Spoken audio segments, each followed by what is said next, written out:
I'm Alex Radcliffe, CMO of Gamefound, and today I'm proud to be presenting Teburu Direct.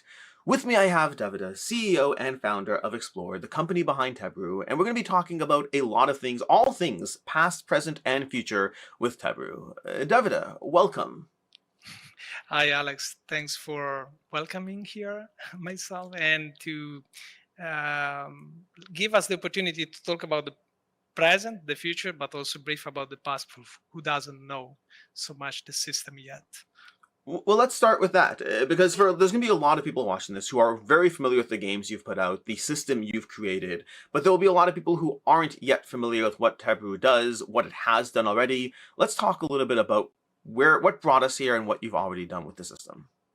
So the Teburu system is a sort of video game console for board games. So it's a revolutionary multi-patented gaming system that connects the phygital world together, so physical and digital worlds inside one unique gaming experience.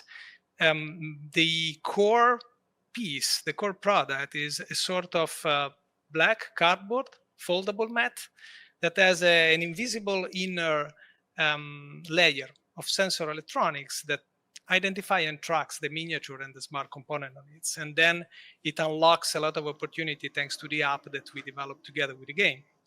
The 3 games that we already released, I would call them, let's say, game collections, because each of them has already one or more core game box plus tons of expansions already.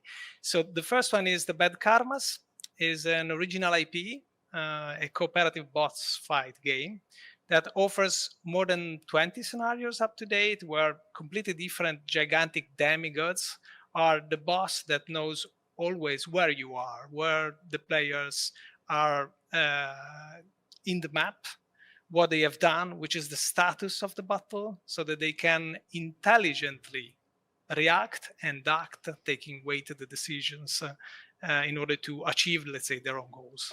And finally, at the end, beat the heroes. The second game that we released is a game collection on the Vampire the Masquerade licensed IP.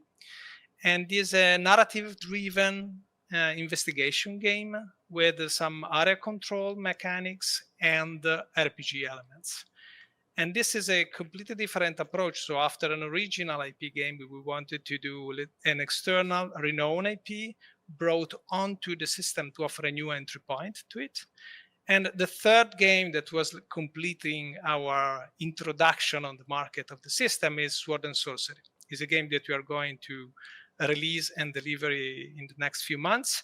Let's say, the enhanced version of an existing analog board game that is highly appreciated for the sophisticated combat system, but with heavy bookkeeping. So thanks to Teburu, it's really quicker and easier to play, more immersive. So let's say 100% dungeon crawler, 0% bookkeeping. That's the claim that we use. Perfect. And so you had one original IP, your first, The Bad Karmas, that's going to be your original game system. Then you've worked within 2 other IPs, both a board game and then an entire universe. So the first 3 collections you've worked with, you have your own original IP. Before diving into, a board game IP, Sword and Sorcery, an entire world of Vampire the Masquerade, which brings us to the present. Your last campaign announced was HOXFALL, diving back into your own original IPs with gorgeous art, by the way. And I have a lot of questions that I want to go over HOXFALL. But before we do, let's take a look at a little video sneak peek of how the game plays. HOXFALL utilizes the Teburu system's combination of physical components and smart technology to bring the game's top-secret research facility to life. Immersive cutscenes help create HOXFALL's intense atmosphere.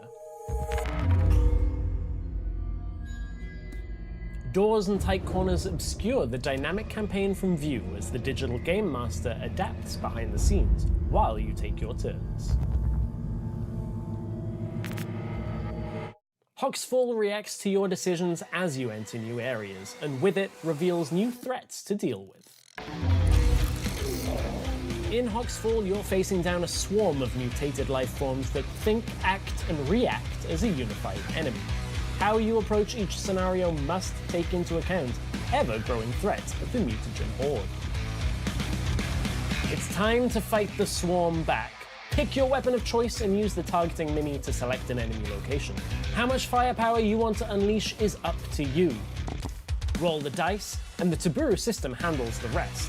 But beware, frantically using your ammo can have dire consequences. Don't relax quite yet, because in HOXFALL, you're always just moments away from another life-threatening encounter. HOXFALL is an intense race for survival, with hostile mutants closing in from all angles.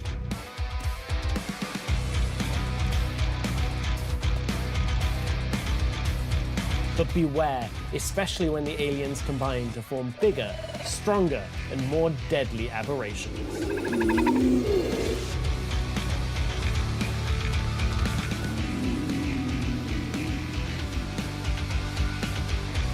Containment failed. Escape the lockdown. Only on Teburu. So, Davida, I already mentioned I love the art of the game, but tell us more about the theme, the setting. What's going on in this game? What's happening? What's similarity? Well, let's start with theme and settings. What are the theme and setting of HOXFALL?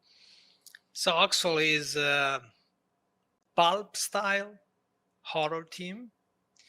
The setting is a secret military base beneath the Nevada desert, and where an experiment went wrong, failed. So we have a containment that failed, and there's a sort of alien mutagen that is able to read the DNA of any organic living being, any organic thing that it touches, and after a while to rewrite it. So the few surviving humans are regrouping and trying to escape from the base. And of course, while they escape, they will encounter a lot of crazy and horrible things on their path. So you as the players you're playing as these players trying to escape. Yes. So I guess mechanically speaking, tell us more mechanically speaking, what's happening here? Is it similar to any of your other games? What are the differences? How does it work in terms of the gameplay? So let's say that the gameplay is still dungeon crawler, is still cooperative, fully cooperative, also because the threat around you are enough that you don't need any betrayal.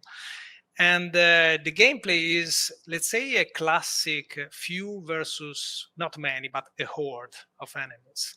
And the main differences between whatever already exists on the market, on top of what we can add on thanks to Teburu, is the fact that probably thanks to the system, we can keep the game fast-paced, action-packed, very easy to set up and play. But on the other side, to have the, let's say, the tactical mechanics of the game and the option for the user to choose that are very deeper than any fast-paced and quick game to like a classic American game. So even if you roll a lot of dice, you kill a lot of monsters, at the end, each turn you decide how exactly to use your weapons. Because, for example, if you have an assault rifle in your hand, okay, it's up to the player to decide if they want to shoot one bullet precisely or if they want to go full auto. Of course, on top of the ammo that when they end, maybe you don't find a replacement of a new magazine. But so you are working with limited ammo. Yes, you're working with limited ammo. You are working also with a limited durability, even of the melee weapon, so that, for example, you can use your axe or your sword or your whatever you find, let's say in a more prudential and conservative way, or you can go all in with all your brutal force slashing around, but maybe it's by far easier to break the weapon that you, let's say, handle. On the other side, there are also, we will reveal and discuss with Dev Diaries more in details, but there are also, let's say, skills that the players will get, and because they gain like focus points, similar to the classic experience point curve. So, and they expand it to buy one-shot skills or to buy, let's say, temporary bonus and boost. And so they have also on the level up of their own skills, manage the game session in the best way. So to spend the points, let's say, in the right moment, and to use the best buff, the best boost in the right moment, when really they think is the most appropriate and dangerous moment to use it. One more thing that is important, and this is from the player's point of view, and then of course there's the environment and the enemy. And the enemy is something quite new that really we wanted to introduce because Teburu allow us. That is, the enemies are mutants, so they mutate during the gameplay. That means that maybe you are fighting something that all of a sudden evolves, or you're fighting more enemies that all of a sudden merge all together because this alien mutagen is really using the flesh, meat, bones to create things. So maybe you fight against, I don't know, 3 small things that then all together they merge and become something bigger and you didn't expect it. Now, the campaign page mentions real-time narrative campaign. Like, how does that play in?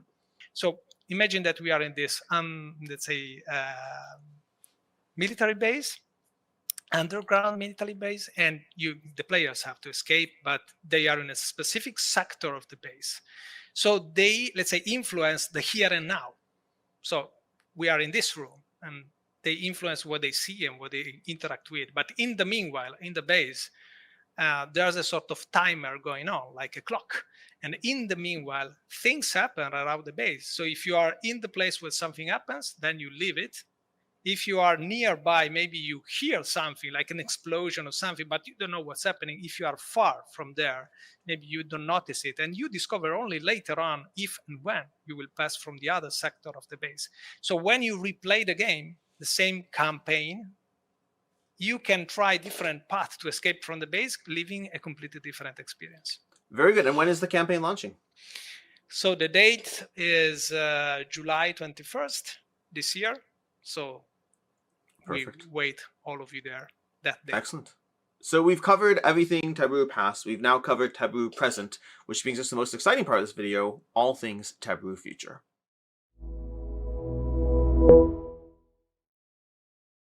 So looking to the future, we have 4 game announcements we're going to be talking about today.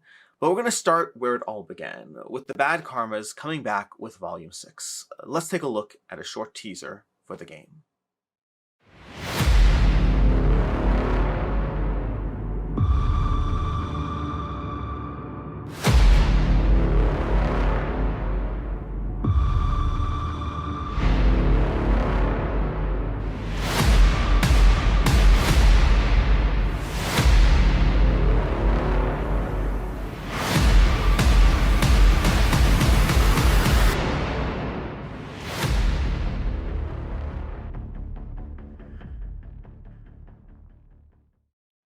Okay, so I have a bit of a question on the ending, but the ending of the teaser, but before we get into that, who are the old ones in this? We saw the Dunwich Horror, but what other great old ones can we expect to see in this campaign? Yeah, so the Dunwich Horror is, let's say, an homage to the original novel introducing Yog-Sothoth, but players will face Yog-Sothoth at the end through the battle with the Dunwich Horror. Yog-Sothoth is coming somehow. And then the other 2 will be Tsatogwa and Eek. And then gameplay-wise, how much of this is going to be the same to the original? What's going to be new and different? Or I guess this feeds into the question I have. It's the way that teaser ended. It almost looks like the various players are going head-to-head. Is that a new thing? What's happening there? Thanks for the question. So it's indeed a new thing. So while even the Volume 6, that is the 3rd for the collection of the Cthulhu saga, will be a boss battle where players cooperate against those great old ones, there's also the new DLC.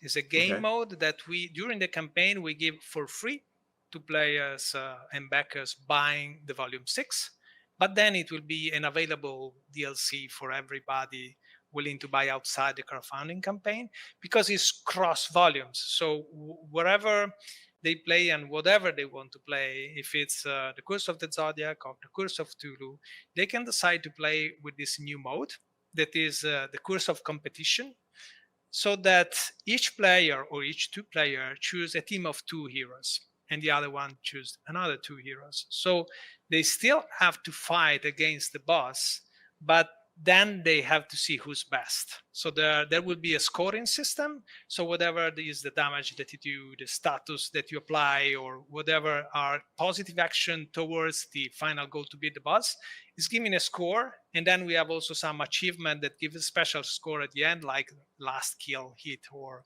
whatever is another achievement that we are designing. So that on top of beating the boss, they can really compete each other. And so the idea is also during game convention and online to in the future organize tournaments on the bad karmas. So mechanically speaking, it's still going to be 4 players in the game, the distribution depending on the player count. And does it come primarily down to like final blow? Like how is success attributed? So is let's say there's a continuously updated score during the game. So it's not something hidden, something that each turn, each section that you do, you immediately see how much is your score. So that is based on, for example, how many jet damage you do and so on. And at the end, you have a special bonus score for some specific achievement that you did, so that we see who is winning. And that is also a good hint, as I told you, for a tournament, so that maybe during game convention, we can do tournaments and the final. That is already a plan that we have. Very cool. And when is this campaign launching? This is in Q4 this year, so in 2026. Perfect. And any follower gifts on the campaign? Yes, the follower gift is something that you can see from today on the Gamefound page. That is the Satogwa cultist. That will be an NPC used during the Satogwa scenario. Perfect. Before we dive into our next new thing, let's talk a little bit more about Teburu as a whole. Your first campaign was, I think, 2022. Does that sound right? True. 2022. So it's been 4 years now that Teburu has been, well, I mean, it takes time to deliver, but it's been a few years now that Teburu has been out in the wild. Tell us more about how the system has been received. What's been like, how many people have the system? What insights? Because something that's fascinating about a digital system that we don't normally see in board games is the ability to actually learn more about what's going on, learn data from your players, what they're playing, how much they're playing, self-balancing. Tell us a lot more about this kind of the things you've learned over the past few years. So first of all, I have to say that it's a long path. So when something wants to be built to stay long, it needs time to go through the market slowly and organically. So at the moment, we had a sort of geometric growth. That is a good sign. And at the end of this year, as soon as we deliver what we have in the plan to the backers and to some of our distributors, we achieved the ambitious goal that we had years ago of 10,000 people having the system. The good thing is that we are also registering both on crowdfunding and on retail. Then the fact that our players are returning in a higher percentage compared to usual analog, let's say, gaming collections. So it's more than 50%. In some countries is up to 63% of players that are returning to the store, or in our case, to the crowdfunding campaign to buy the next game or the expansions that we offer. That is a good sign. And I'm not telling this to say, we are cool, but it's for us. It's a very important market validation, because one thing is that we promise the future of board game, but then they get it, they use it, they play with it, and if they come back and they keep wanting new things, true. Then about the data that you asked, this is also something that is very important for us, because even if, just to clarify the ethic of the company, even if we track only if actively the user decide to be tracked, and only in an anonymous way, we have good numbers. And thanks to these good numbers, we are able, first of all, to track, for example, the fact that we have 40,000 hours of gameplay, or that the average timing is 1 hour and a few minutes, and so on each game. The 40,000 hours is just what we track it. So track only more or less users that agree to be tracked, you have 40,000 hours of log gameplay. That are anyway a good number. So yeah. The total is not incredibly different, because it's about 60% that are allowed to track. And The other thing is that on top of, let's say, market figures, is more for us for designing purpose. So on the game that we release, we track, for example, in the Bad Karmas, how many scenarios have the right percentage of win and lose. And for example, taking the very first product, the very first volume one of TBK is on top of Ares, that is the introduction, we took Taurus and Gemini. So Taurus was too easy and Gemini was too hard. Both from the comments, but even looking at the numbers. So we're working on a design to rebalance them, to offer new challenges or to reduce a bit the intelligence of Gemini on the other side. Then we rebalance it, and we saw after the content update of the app that we have a better curve, a better, let's say, difficulty. Distribution curve, cool. Yes, Yeah. exactly. So that's also a key feature. So we can track, we can balance, and then we can offer a new build. Out of curiosity, what's the average win rate you're looking for? So the right one, in our opinion, at least, is more than 75%. Yeah. The right one overall is about 80% that we aim to, but even the strongest peak that usually is not always like this, but there are moments when you have to offer some more dangerous and hard challenge, and then maybe a relaxing pass, and then it ups again. But 75% is the right ratio, because you have to consider, of course, the hardcore players and the little bit more casual one. And if it's higher than 75%, let's say the less hardcore player suffer a lot, and maybe they can stop playing. Yeah, I would say I'm a fairly hardcore player, and I've always said that to me it's far less important as to whether I can lose, and far more important that I feel challenged. I'd rather a game where I win a lot because winning is fun, but I feel challenged the whole time. Like, I feel like I have to make good decisions, I have to balance this and do that, versus winning and losing on its own is not necessarily inherently reflective. You can roll a die, and winning or losing could be its own from there. It's more about the feeling I have as a player.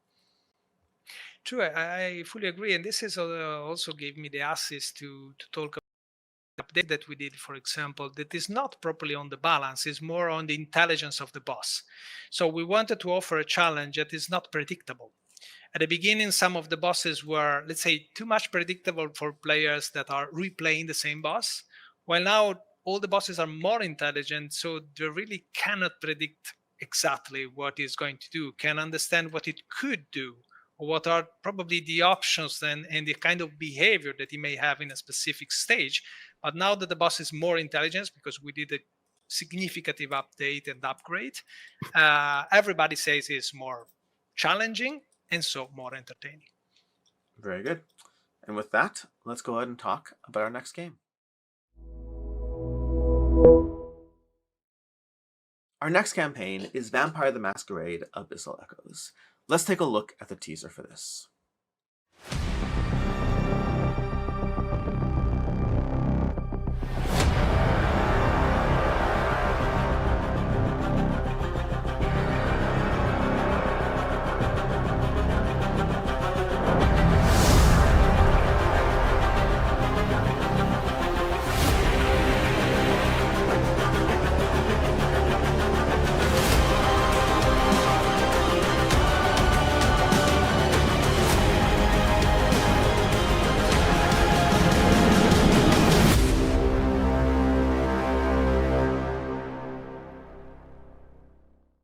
So Davida, tell us more. Where does this take place? What's the timeline? Because you've had two campaigns in the Vampire the Masquerade universe, taking place across a kind of different story arc as far as where the players are and what's happening in the world. Where does this take place? What's going on? So in reality, this takes place in two cities and two different timelines. So it's one new chronicle offered by just a small physical box as an expansion. That is, and to clarify, the last two campaigns were both standalone. This is an expansion. Yes, they both were standalone, and this is just, let's say, a smaller expansion, but it's based on the fact that the players needs to have both core games. So they need to have Milan Uprising and Palermo Conspiracies. If they have both and they buy the Abyssal Echoes expansion, they will be able to play a completely new chronicle. That's something that I really wanted to do since I was a young storyteller of vampire 30 years ago. So it's 2 cities, 2 timeline, 1 reckoning. That means that we have vampires that play in Palermo after the events of Palermo conspiracies, because something huge is happening that few people knows. That is a Methuselah, so a very, very ancient and powerful vampire that is awakening. So able to, let's say, destroy all Sicily. Okay, that's the power of him. So these vampires players know it, and they try to face that threat. Why they know it? Because they were very, very young, in 97, they were novice vampires sent by the Camarilla to enter into the Sabbath domain of Milan, where Gian Galeazzo was the boss. And they are, let's say, trying to convince him to betray its own sect, so the Sabbath, and to let's say, go to the Camarilla. So this is an event that for the fans of the Vampire the Masquerade lore and AP is a very famous and renowned event, and we have had the opportunity from our licensor to write the story. So you are the protagonist of that historical moment of the lore of Vampire, and you're the protagonist who go there and try to convince him to betray the Sabbath. And the gameplay will alternate section in the present in Palermo. Then maybe you play one night. Then the night after is a section in Milan in 97, so 30 years ago, you play the flashback with a new map, so with the map of Milan. And whatever you do 30 years before, then influence, of course, what happens in the present. So it actually ties in between the two timelines. Yes, exactly. Fascinating. Very cool. And an interesting thing is also that the follower gift of the campaign is something that try to reflect this. So at the end is the same person, is immortal, that in Milan in 97 is a teenager, street artist. And then in Palermo is an actor, singer, adult one, 30 years later, that helps the vampire in a different way. But it's the same person with 2 miniatures representing the teenager and the adult one. So using him in 2 different timelines. Very cool. Any other mechanical changes or additions or any of that? We have something new, of course, happening, because on one side, we never had the Sabbath as a real ruler of a city. So it's completely different. And the players have to enter, sneak inside, and discover what means to to introduce and infiltrate in the Sabbath. And on the other side, of course, also managing a city while a Methuselah is awakening makes things completely different from what they ever experienced in the former campaigns. Very cool. And when is this planned to launch? This is for mid 2027. Very cool. Perfect. Which I guess segues perfectly into your plans for the future in general. Teburu, how, like, going into the next few years, between the campaigns you have launching, between the campaigns delivering, what does the next wave of Teburu looks like? Okay, so the goal is to announce, release up to 5 games within the 2027, and to support this new and enlarged catalog with even other things, because at the end we are talking about a system, we are not talking about games. So the Teburu system, first of all, is based on the smart board. One thing that I love to take the opportunity to say to everybody is that there's no plan for a Teburu 2, like the PlayStation 1 and PlayStation 2. People should be not scared, because there are 2 things supporting this. One, we have no intention. Everybody ask it, I can tell you, we have no intention and plan to design it. For one reason, because we designed it very modular, and the incredible market validation for us is that we have no returns. So we have something in other, like a broken miniature or a dice with a complete exhausted battery or a few things, but our customer service has really no returns on the system. And so when you say there's no plans for a second board, do you mean in the next year, the next 3 years, the next 10 years? Like, what's the level of no plans for a second usually board? when I plan forward, I stop myself up to 3 years. So what I can tell you today is that for the next 3 years, we do not make any new Teburu 2 board. Okay, because the way there are also two things that I can add. One, we designed it by purpose in order to be long lasting and modular. Second is that I can show you here. So the core can be detached from the board. So even in case, not planned, but that we may decide in future to make, I don't know, a different board for like 1-inch grid sensors and so on, people substitute just the board, but they keep the brain, they keep the core because it's detached. Very cool. Cool. And what about the app? Like, I mean, how's the iteration of the app gone? The performance of the app, how's that been? So just to complete, on the hardware stuff. So before passing to the software, sure. One thing is also about the dice. So we are going to deliver together with Palermo Conspiracy a multi-charger. So this is a new hardware that people can use to charge even more dice very fast. And that is what people asked. So we did it. And a second thing is that there's one piece of hardware that we are not 100% happy with. That is the dice. So some of the dice really discharge a little bit too fast or are harder to use. So we are already completing the engineering of a new smart dice that will be faster to charge, easier to use, and consuming zero. So no consumption while it's off. That is an important thing. Just for the users having the system, they know what I'm talking about. And then about the app is something that we originally were using internally for testing and doing some engineering support.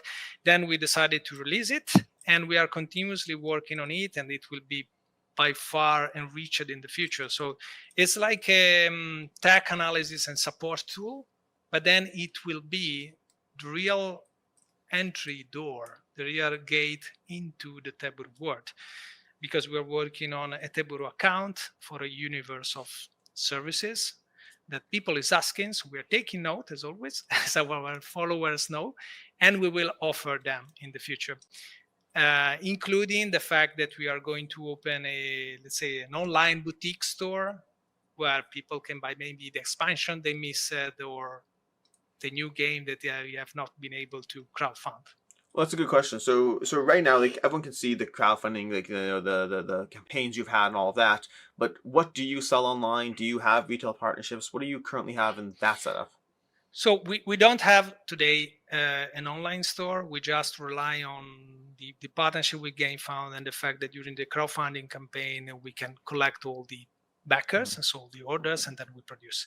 In the meanwhile, we have been able to build slowly and organically few very strong partnership with, for example, Pegasus Spiel to distribute it in Germany, Austria, and Switzerland. And now slowly, let's say that each 6 months from last year, we are adding a new distributor. Now after each 3 months, we are adding a new one. So after Pegasus, we have Broadway in China. That is another big one there. And last but not least, that I'm very proud of, we just a few days ago announced that Asmodee will distribute us. In UK, we are already talking for other countries, and we have already open and very developed conversations with other distributors for Europe in general, many countries, North America, LATAM, and Asia Pacific. Very cool. Excellent. Well, it sounds very exciting, although that brings us to the last exciting things. We have our final 2 campaigns.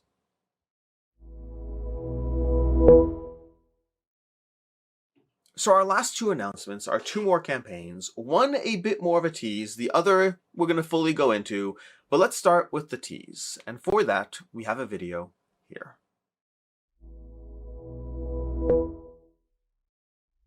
Hello. I'm Roberto Di Meglio, Director of Production at Ares Games. When I first saw Explore the New Technology, I immediately realized its potential to simplify a sophisticated adventure game with hidden information and exploration. Working together with their team to bring Sword and Sorcery to Teburu has been an amazing experience, and the result has been amazing as well. Now I can't wait to see how the Ancient Chronicle saga will be ported to Teburu and what will happen with the next campaign.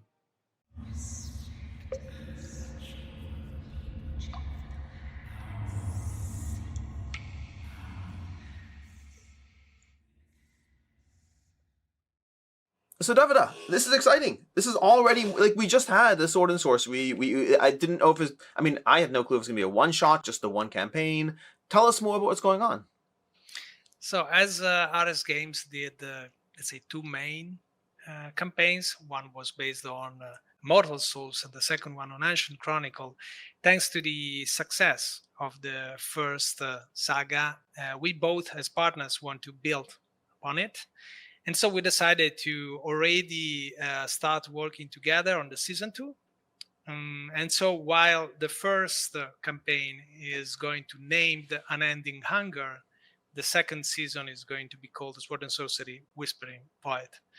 And this is just, let's say, a teaser of a very recent decision that we took, but we can just simply grant the fact that the business model would be the same. So newcomers can take the full game, while owners of the already existing analog Ancient Chronicle collection can just pledge for the conversion kit and reuse their own miniatures to play anyway a completely new campaign of that amazing dungeon crawler enhanced by Teburu. Very cool. And when do we find out more about the campaign? So we will announce it in a few months more in detail, and the campaign is planned for late 2027. Okay, very cool. Which I guess brings us to our final game announcement, where we have another teaser for you to watch.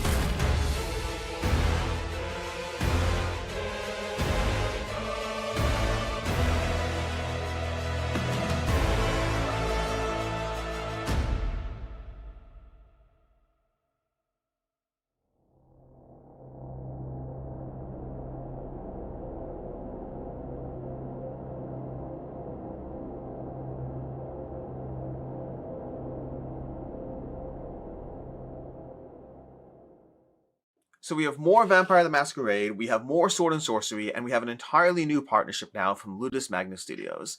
And let's hear a little short word from them as well. Ciao, I'm Fabio. And I'm Andrea from Ludus Magnus Studio. I still remember when Fabio and I freestyled Teburu back at SM 2021 and how impressed we were for the potential of the technology.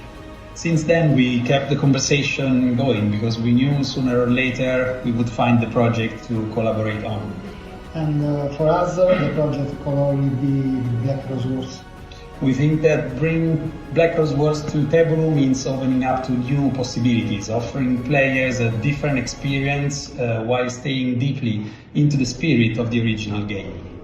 We're really excited to see this come to life. So Davida, this is a new partnership, something entirely new from you guys, in addition to the ones you've had already. How did this come to pass? How did this, who started the conversation? What made you think it was a fit? Tell us a bit more. I can tell you that, of course, probably the fact that both companies are Italians helped the communication and the meeting point during any game convention around the world.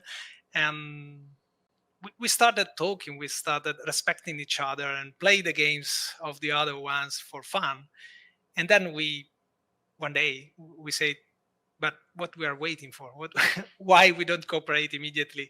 And the funny thing is that we both said it in the same meeting, in the same day, without any preparation. So we immediately said yes. It was a very easy deal because on one side, they really appreciated the system from the very beginning when they tested the first time.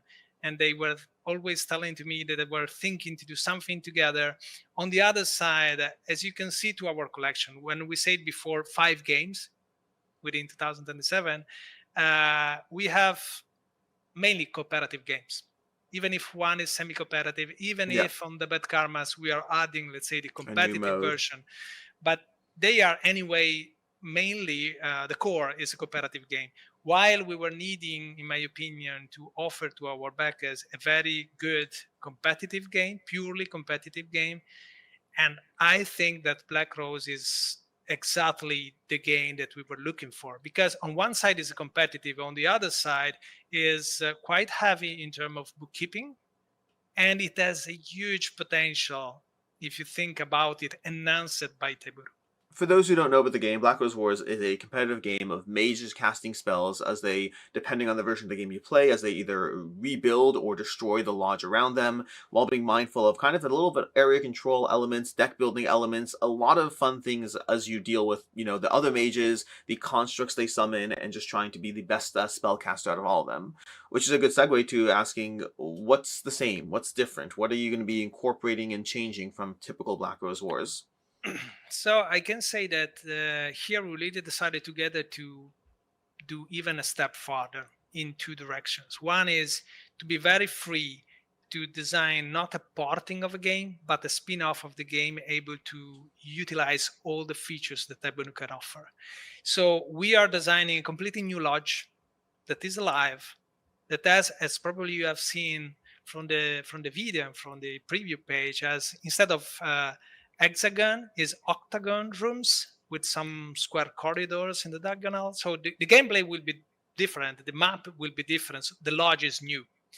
And also the Black Rose is, let's say, sitting like a throne on our LED ring. Yeah. So moving around and influencing the whole lodge based on colors of a LED ring.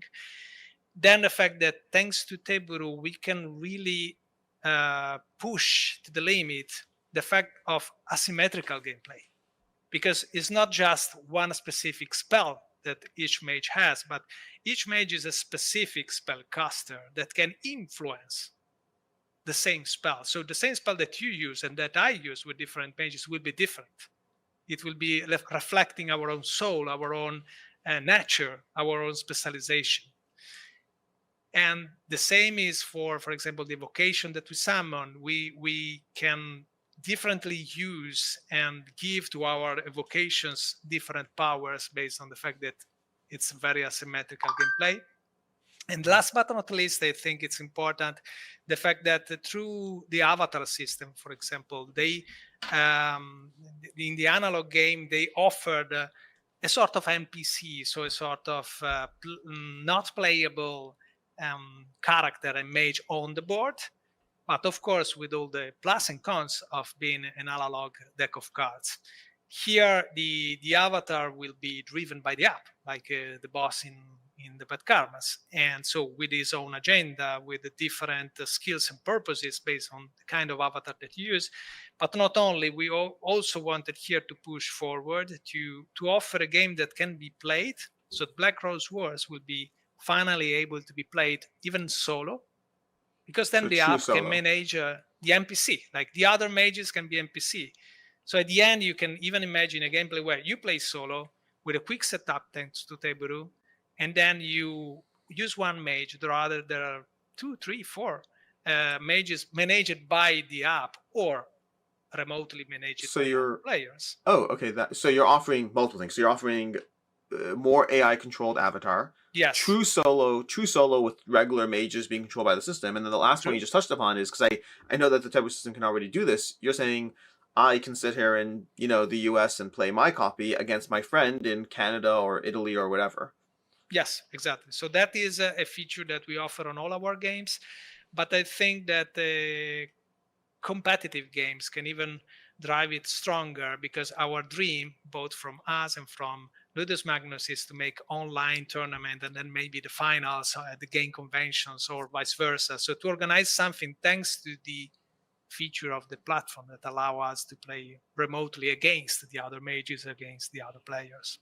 Very cool. Although you mentioned your plans with Ludus Magnus Studios, does that mean you have more? Do you have more plans with other games for them? So with any partner, with Ares Games, with Ludus Magnus and the other ones we are, let's say, partnering with, the plan is to start with something and then to ride the wave. Yeah, and see what happens. So the good thing, of course, while with RX Games, as you see, we already confirmed the season 2 because the season 1 was a success. We hopefully think and believe that it will be a success, and that will be for sure just the beginning. We have already many ideas on other IPs. I can't reveal yet, but one step at a time. Very cool. Well, David, this has been an incredible, long conversation about a lot of different partnerships. It's been, announcement of continuation of a, series you already have, new series, new partnerships entirely. I'm excited for all of these, the partnership with the Gamefound. But let's end. I'm not going to ask for too much information. I'm just going to ask if there are things. We just talked about your plans for the next year, effectively, of the campaigns that will be launching, some that will be delivering, and all that. Do you have more exciting things in the works? You don't have to say what they are. I just want to know if they exist. Do you have more exciting things in the works that we might talk about on a future Teburu Direct? We have many. We have many. On one side, there are partners behind the scenes, someone that you already know, someone that maybe you don't know that we are talking about. There are IPs that made my life when I was a kid or a teenager that we're already negotiating with. So let's say I see... The future is bright. Yeah, let me LEDs. tell you, I see 3 things in the future, and maybe all of them happen. The first one is the fact that we are able to work with the biggest, the coolest, the strongest IP on the market. So the one that we dream to work with and on. The second one is that we will have the opportunity to work more and more on our own IP that are conceived to express at best the potential of the game, even going all in on something that we already know we want to do, but we didn't dare yet. And the third one is that thanks to this huge experience that we are doing not only with Teburu, but in 20 years of smart toys and smart games, we have a new patent and a new smart game that we are working on. It's too early to present it, but we will talk about it soon. Very cool. Well, that's enough of a tease for me to be excited.